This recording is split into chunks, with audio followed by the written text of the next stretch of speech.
Someone once had the chance to buy Google for $1 million. They said no. That company is now worth $3 billion. And the one that said no? Almost nothing. But here's the part nobody talks about. Millions of people trusted that company with their money, their savings, their future, and they had no idea what was quietly happening behind closed doors. This isn't just a business story. This is a warning. Let's go back, 1995. The internet is new, chaotic. Nobody knows what it's going to become. And two guys, David Filo and Jerry Yang, are building something in a trailer at Stanford University. A simple directory, a list of websites organized by category. They call it yet another hierarchical officious oracle, Yahoo. Within months, millions of people are using it. Within a year, it's one of the most visited sites on the entire internet. Yahoo isn't just a company. It becomes the internet. For most people, if Yahoo didn't list it, it didn't exist. Think about that kind of power for a second. And then ask yourself, how does something that powerful disappear? By the late 90s, Yahoo is worth billions. Real billions. The stock is flying. Investors are celebrating. Everyone who got in early is feeling like a genius. And here's where the story gets uncomfortable. Because at this exact moment, at the peak of Yahoo's dominance, two PhD students walk into their offices with a proposal. Their names are Larry Page and Sergey Brin, and what they're offering to sell is a search engine called Google. The price? $1 million. Yahoo's executives look at it, they think about it, and they pass. $1 million for Google. Now pause, because I want you to sit with that for a second. Not because it's funny, not because it's shocking, but because of why they said no. They didn't say no because they were stupid. They said no because they were comfortable. They thought search was a feature, not a business, not a revolution. Just a small box at the top of the page where people typed words. They couldn't see what was coming because they weren't looking. They were too busy enjoying where they already were. And that's the most dangerous place any of us can be. So what happened next? Google walks away, builds the search engine on their own, and quietly, very quietly, starts to take over. But Yahoo doesn't panic. Not yet, because the numbers still look good. The traffic is still there. The stock is still rising. And this is the part that should genuinely unsettle you. Because the decline didn't happen overnight. It never does. It happens slowly, in inches, quarter by quarter, decision by decision, year by year. While Yahoo was throwing parties, Google was building infrastructure. While Yahoo was acquiring random companies with no clear strategy, Google was perfecting the algorithm that would own the internet. And the people who had money in Yahoo, they had no idea. They looked at the name, big company, established company, one of the originals, safe. Do you see where I'm going with this? Let's fast forward a few years. 2002. Google is growing fast, really fast. Yahoo's executives finally wake up. They look at the numbers.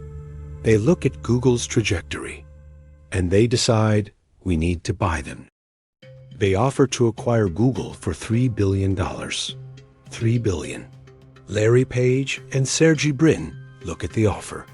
And they say no. The company Yahoo could have bought for $1 million. 3 years earlier is now $3 billion, and still not for sale. But the story doesn't end there. It gets worse. Because Yahoo gets one more chance. Years later, when Google is preparing to go public, Yahoo negotiates a deal for stock. They end up with a stake worth hundreds of millions of dollars. And what do they do with it? They sell it. Too early. Way too early. Every single decision, at every single crossroads, Yahoo takes the wrong door. But why? How does a company full of smart people keep getting it so wrong? Here's the answer. And it applies to a lot more than Yahoo. They kept optimizing for today instead of building for tomorrow. Each quarter, the pressure was the same. Hit the numbers, keep the stock up, don't rock the boat. Innovation felt risky. Change felt unnecessary. Why fix what isn't broken? Except it was breaking. Slowly, invisibly. And by the time the cracks were visible to everyone, they were too deep to fix. Now let me ask you something directly. When you look at your retirement portfolio, your savings, your investments, your plan for the future, how many of the companies in there are doing exactly what Yahoo was doing? Not failing, not dying, just coasting, riding past success, optimizing for yesterday, comfortable. Because here's the uncomfortable truth about money and time. The market doesn't reward loyalty. It doesn't care that a company was great 10 years ago. It doesn't care that a name sounds safe. It only cares about what happens next. Let's keep going. 2008. Microsoft steps in with an offer to buy Yahoo entirely.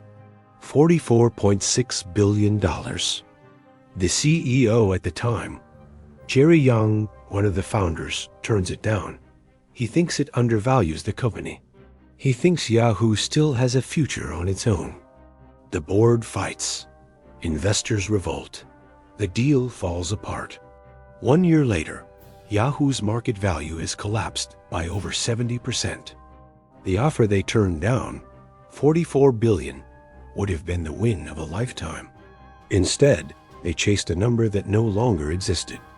And again, the everyday investors holding Yahoo stock, they rode it all the way down. Not because they made a bad bet at the start, because they trusted a name, a logo, a memory of what something used to be. There's a term for this. It's called legacy risk. It's the risk of betting on a company based on what it was, not what it's becoming. And it's everywhere, not just in tech. Think about every industry that seemed untouchable 20 years. Go, retail, banking, energy, media. Every single one of them has companies that looked like fortresses from the outside, while quietly hollowing out from within. You couldn't see it on the stock ticker. You couldn't see it in the brand. You just trusted the name, and the name stayed the same, even as everything behind it changed. This is why diversification isn't just financial advice. It's a survival strategy, because no matter how stable something looks, you can never actually see inside the boardroom. You can't hear the decisions being made. You can't know when the moment of inflection happens. Yahoo's investors didn't get a warning letter. They didn't get a phone call. The stock just started moving in a direction nobody wanted to believe. So what finally happened to Yahoo? By 2016, 21 years after it launched, Yahoo sells its core internet business, not for billions, not even close. $4.8 billion to Verizon, a telecom company, as a side acquisition. The brand that was the internet, that had a chance to own Google, that turned down $44 billion from Microsoft. Sold for less than 5% of what they were offered just 8 years earlier. The name Yahoo still exists, technically, but it's a shell, a footnote, a cautionary tale. And one more number I want you to hold on to. At its peak, Yahoo's stock hit over $118 per share. If you had held it from the peak to the sale, you would have lost more than 97% of your investment. 97%. Not from a scam, not from a crash, from a company that made slow, quiet, comfortable mistakes over 15 years. Now here's what I want you to take from all of this, and I'm not going to dress it up.